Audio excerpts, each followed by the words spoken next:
महाभारत में जब जब पढ़ता हूं, युद्ध का एक एक दिन बढ़ता चला जाता है और मुझे कृष्ण के ऊपर बेचैनी प्रारंभ हो जाती है। मुझे लगता है अब तो कूदो, अब तो करो, अब तो कुछ करो। वो कुछ भी हो जाने देते हैं।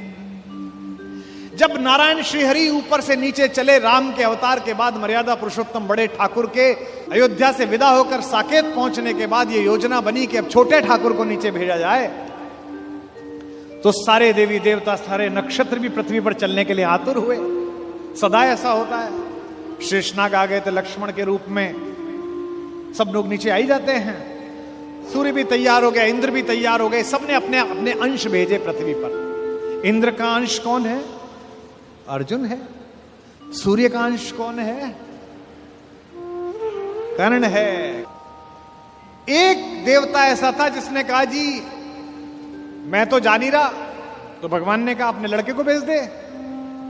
उसने कहा मेरे को तो अपने लड़के से बहुत प्यार है, मैं तो भेजूंगा नहीं, और मैं इतने दिन दूर कैसे रहूंगा, मेरा बेटा तो इतना सुंदर है। वो देवता था चंद्रमा। इस चंद्रमा को शुरू से ही शिकायत रहती है। अच्छा, भगवान का तो वंश था। भगवान ने कहा कि अजीब आदमी है तू, हमारे ही घर के लोग नहीं जाएंगे तो दुनिया क्या कहेगी। सूर्य अपना अंश भेज रहे हैं कर्ण के रूप में, इंद्र अपना बेटा भेज रहा है, अंजनी कुमार अपने दोनों बच्चे भेज रहे हैं नकुल सहदेव के रूप में, धर्मराज स्वयं उपस्थित हो रहे हैं युधिष्ठिर के रूप में, और तू नहीं चलेगा ना तेरा लड़का चलेगा। उसने कहा कि कन्हैया एक काम कर लो, लड़का ले जाओ मेरा, दो शर्तें हैं। एक तो लड़का आपके पास रहेगा, और बोले एक ये 16 साल का हो जाए तो इसे वापस भेजना पड़ेगा तुरंत। चंद्रमा का वो पुत्र क्या बन के आया? कृष्ण का प्राणों से प्रिय भांजा अभिमन्यु बनकर उपस्थित हुआ। चंद्रमा के पुत्र के रूप में जन्म लिया। और भगवान का अगर कोई योग्यतम शिष्य है जिसने भगवान से शस्त्र विद्या सीखी है, वो अर्जुन का बेटा अभिमन्यु है। अपने पिता की तेजस्विता से भी वो आगे है। इस समय दुनिया की IVF लैब्स ये बता रही हैं कि प्रसव के काल में जो कुछ सुना पढ़ा गया है उसका बच्चे पर असर पड़ता है। और हमारे यहां हजारों वर्षों से माएं प्रसव के दिनों में गीता का पाठ कर रही हैं, बाल गोपाल का चित्र सामने लगा के रखती हैं कि उनके घर में भी कन्हैया जैसा बालक पैदा हो, राधा रानी जैसी बिटिया पैदा हो। ये हम सब का मन है, पहले से परंपरा से आया है हमारे यहां। तो चंद्रमा ने अपने पुत्र को अभिमन्यु बनाकर भेजा। एक दिन ऐसा आया महाभारत के युद्ध में, जब योजना पूर्वक कुरुक्षेत्र के मैदान से खींचकर अर्जुन को अलवर की तरफ ले जाया गया, मत्स्य प्रदेश की तरफ, विराट की नगरी की तरफ। अर्जुन युद्ध की सीमा क्षेत्र के बिल्कुल आखिरी हिस्से पर पहुंच गया, जहां से सूर्यास्त से पहले लौटना संभव नहीं था।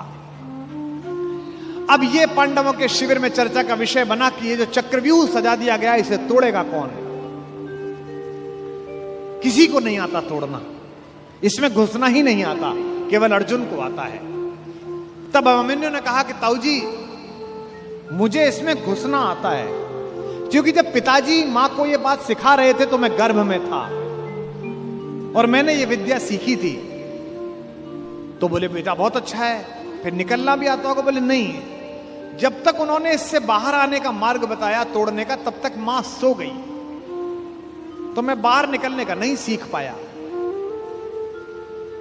सारे चाचाओं ने और ताऊओं ने कहा कोई बात नहीं बेटे, तू तोड़ दे, निकाल तो हम लेंगे। भाई महाबली भीम, जिसकी एक मुष्टिका से विंध्याचल के पर्वत छोटे हो गए, जहां जहां उसका पैर पड़ा हिंदुस्तान में 1 लाख जगह है जहां भीम बैठिका है। जिस पत्थर पे चले जाओ बड़ा सा गड्ढा है, बोले ये भीम का पांव रख पड़ा हुआ है। ये देश महान है। इस देश में 2-3 जगह हर जगह मिलती हैं माता सीता की रसोई, जहां जाओ वो मां की रसोई मिलती है। क्या बढ़िया प्रतीक शास्त्र है। दुनिया के 44 देश घूम लिए, इसी क्षण भी अगर भगवान वापस बुलाए और ऊपर बुला के पूछे कि तेरे सत्कर्मों के कारण तुझे देश चुनने का अवसर दिया जाता है, तो मैं दुनिया के सारे देश छोड़कर फिर यही चुनूंगा जहां की मिट्टी में गोपाल लेटा है। जहां के पर्वत पर्वत पर हमारी मां ने भोजन बनाकर उन पर्वत श्रृंखलाओं को तपस्या का केंद्र बना दिया है, जिसके रेणु रेणु पर अपने चरण रखकर राघवेंद्र सरकार भगवान श्री राम मर्यादा पुरुषोत्तम ने और लीलाधर योगेश्वर कृष्ण ने जिसे चंदन बना दिया है। भगवान चुप रहे, किसी ने उनकी सलाह न ली। सेनापति दृष्टद्युम्न थे, द्रुपद पुत्र। सेनापति ने योजना की कि कोई बात नहीं बेटा। मामा ने भांजे को आज्ञा दी कि कोई बात नहीं, तू चला जा इसके अंदर और हम सब तुझे निकाल लेंगे। इतिहास गवाह है, तारीख गवाह है कि अभिमन्यु ने उस चक्रव्यूह को तोड़ा और चक्रव्यूह के दूसरे चक्र में ही पांडवों की सेना को बाहर कर दिया गया और चक्रव्यूह में वो अकेला रह गया। क्या लड़ा, अद्भुत युद्ध हुआ। सुनते हैं कि इंद्र माताली से, जो उसका सारथी है, जो उसका ड्राइवर है, उससे बोला कि रथ लेकर चलो। उसने कहा अभी तो दिन पूरा चढ़ा हुआ है, मैं कैसे आऊं? उसने कहा देखने आओ कि युद्ध कितना सुंदर हो रहा है। अभिमन्यु जिस दिन जा रहा था लड़ने के लिए, उसने सबके पैर छुए। युधिष्ठिर ने कहा जीते रहो मेरे लाल। दृष्टद्युम्न ने कहा जीते रहो मेरे बेटे। चाचाओं ने, नकुल ने, सहदेव ने गले लगा लिया अपने भतीजे को और कहा जीते रहो। जब उसने मामा के पैर छुए